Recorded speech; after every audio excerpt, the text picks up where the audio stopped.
ओम श्री परमात्मने नमः। कण कणों में, चर अचरों में, बाहर और भीतर अंतर्यामी रूप से विराजमान हुआ परम पुरुष परमात्मा को मैं प्रणाम कर। विषय ये है विज्ञान भैरव तंत्र प्राचीन 5000 साल के प्राचीन विज्ञान भैरव तंत्र में आज हम देखेंगे 18 विधि अथवा 18 ध्यान धारणा क्या कह रहा है। शिव जी ने पार्वती को किस प्रकार उन्हें 18 विधि ध्यान बता गया है और परमात्मा को अनुभूति करने के लिए कौन सा वो साधन है, हम इसको देखेंगे। 18 विधि बताता है। 18 विधि में श्रवण साक्षी भाव पर आधारित है। 18 विधि श्रवण और साक्षी भाव पर आधारित है। और ये विधि और शिव पार्वती से कहता है जब ध्यान सुन जाए, जब ध्यान ध्वनि सुना जाए पर सुनाने वाला लुप्त हो जाए तभी भैरव प्रकट हो जाता है। जब ध्वनि आवाज है, जब ध्वनि सुन जाए पर सुनने वाला लुप्त हो जाए तभी भैरव प्रकट हो जाता है। और इससे हम नाद ब्रह्म की रहस्य पर टीका है। ये कौन सी है? नाद ब्रह्म ध्यान पर। और कौन सी ध्वनि है? ये ध्वनि नाद ब्रह्म पर आधारित है। और किस प्रकार है?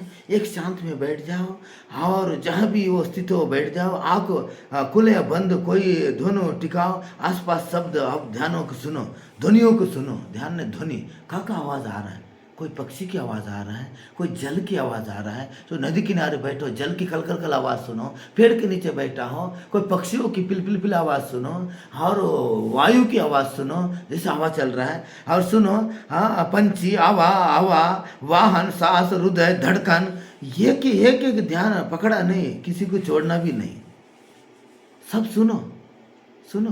सुनना भी और पकड़ना भी नहीं और छोड़ना भी नहीं, सुनना और नाम ना दो। आवाज़ अच्छी है बुरी है ऐसा भी मत कहो। पक्षी की आवाज़ सुन रहा है, ये अच्छी बुरी टिप्पणी बिल्कुल मत करो। नर्मदा जी किनारे बैठो, जल की आवाज़ खलखल यार मिल रहा है और अच्छी आवाज़ है, कोई टिप्पणी मत करो।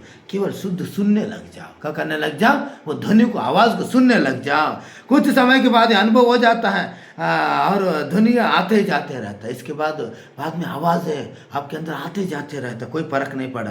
पर सुनने वाले पकड़ में नहीं आते, सुनने वाले पकड़ में नहीं आते। और उसी रिक्त में भैरव स्थित है। उसी समय में तुम्हारे अंदर से और भैरव प्रकट हो जाता है तुम्हारे अंदर से और परमानुभूति होने लग जाता है। और अतिरिक्त अनुभव संकेत इसके अलावा और भी मन को शांति मिलने लग जाता है और विचार के बीच में रिक्त अंतराल हो जाता है, विचार एकदम शांत होने लग जाता है और ध्वनि में मौन की भेद मिट जाता है और भीतर सूक्ष्म नाद उदय होने लग जाता है। भीतर आपके अंदर आवाज़ें आने लग जाता है, आवाज़ें आने, कोई सोम है, सोम है और राम, जो भी आपकी आवाज़ अपने आप आने लग जाता है। मैं सुन रहा हूँ, भाव के लय हो जाता है। मैं सुन रहा हूँ, वो भाव के लय हो जाता है। और किसी के लिए उपयुक्त है और जिसकी मन और ध्वनि से जल्दी जोड़ता है, जिसकी कोई ध्वनि शीघ्र पकड़ना चाहता है, उनके लिए कीर्तन, मंत्र, संगीत और साधक के लिए है। जो कीर्तन करता है, जो ध्वनि में रहता है, भजन करता है, चिरे उसी उन्हीं के लिए है। और जो आँख बंद ध्यान में कठिनाई अनुभव करता है, जो मैं आँख बंद करके साधन नहीं कर सकते, मैं कीर्तन भजन से भी, ये आवाज़ से भी कर सकते हैं। और गृहस्थ साधक के लिए श्रेष्ठ माना जाता है। नाद ब्रह्मा ये साधक को, गृहस्थ साधक के लिए विशेष रूप से शुभ, अच्छी श्रेष्ठ माना जाता है। गृहस्थ साधक के लिए, गृहस्थों के लिए उपयुक्त माना जाता है, संसारियों के लिए। और ध्वनि बाधा नहीं है, ध्वनि में हम के प्रकाश बाधा है। ध्वनि आवाज़ बाधा नहीं है, वो उसके अंदर जो हम की है वो प्रवेश ही बाधा है। मैं भजन गा रहा हूँ, मैं अहंकार, वो बाधा। संगीत से कोई बाधा नहीं, आवाज़ से बाधा नहीं, मैं कीर्तन कर रहा हूँ, यही बाधा है, प्रवेश की बाधा है। ये अहम अटता है, वो ध्वनि होम बन जाता है। अहम अटता है, ध्वनि का बन जाता है, होम बन जाता है। और परंपरा में संकेतन, नाद योगा, अनहद नादा, कश्मीर शैव इन दर्शन भी किया है। और सारा और ध्वनि को सुनते जब श्रोता खो जाए वही भैरव हो जाता है। जैसे ध्वनि को कीर्तन कर रहे हो, आप जप कर रहे हो, कुछ आवाज़ आ रहा हो, मंदिर घंटी की आवाज़ सुनते सुनने वाले खो जाए, सुनने वाले खो जाए। और इस विधि को आज से 5000 साल से प्राचीन ग्रंथ को और किस किसने इनको आज तक इनको अनुसरण किया, ये विधि को, ये विधि में साधन किया है।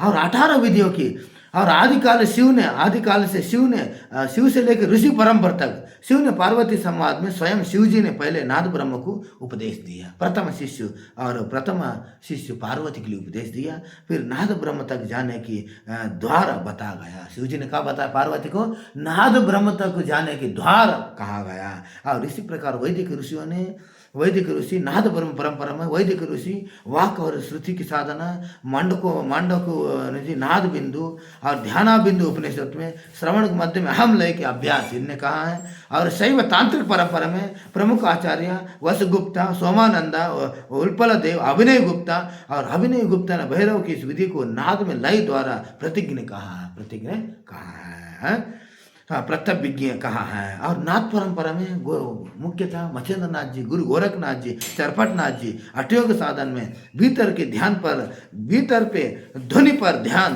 केंद्रीय अभ्यास थी। नाथ संप्रदाय में भीतर जो आवाज आ रहा है उसके ऊपर केंद्रित है, वही है अध्याय। और अघोरी और कपालिका परंपरा में श्मशान साधक डमरू आवाज है, मंत्र है, मौन है, श्रवण है और बाह्य ध्यान से आंतरिक शून्य तक की यात्रा। जो अघोरी लोग हैं, कपालिक हैं, ये लोग एकांत में, स्मशान में, गुफाओं में और इन डमरू बजाने से, मंत्र से, मौन से साधन करते रहा। ये साधक कहाँ है? और बाह्य साधन से आंतरिक शून्य तक यात्रा इनने कहा है। और संत परंपरा में, भक्ति परंपरा में प्रत्यक्ष और अप्रत्यक्ष में, और कबीर दास जी ने अनाहत भाजे और सुनते अचंबा, कबीर दास ने कहा है अनाहत भाजे सुनावे तो अचंबा। और इसी प्रकार रविदास, लालू, दयाल और ललेश्वर और ये 18वें विधि किन्ने काव्य के रूप से इन्हें साधन किया है। इसी प्रकार आधुनिक काल में प्रत्यक्ष अनुभव करने वाले साधक रमण महर्षि मौन ही श्रवण में अहम लय है।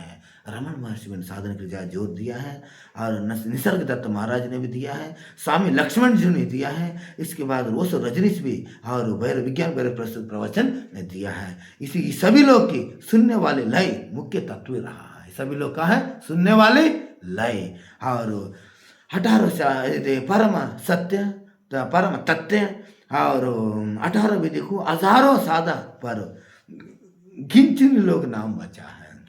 इसके हजारों लोग साधा गिनचुन लोग नाम बचा है। और नादा भीतर घटता है, वह प्रचार नहीं होते हैं। और साधक स्वयं ध्वनि में विलीन हो जाता है। और जो भी साधक और ध्वनि में डूबा हुआ खो जाता है। और इनकी सच्चा साधक वही है। और 5000 साल के आजतक भाषा बदला, मूर्ति बदला, समय बदला, और लेकिन जो अनुभव विधि वही रहा। ओम श्री परमात्मने नमः।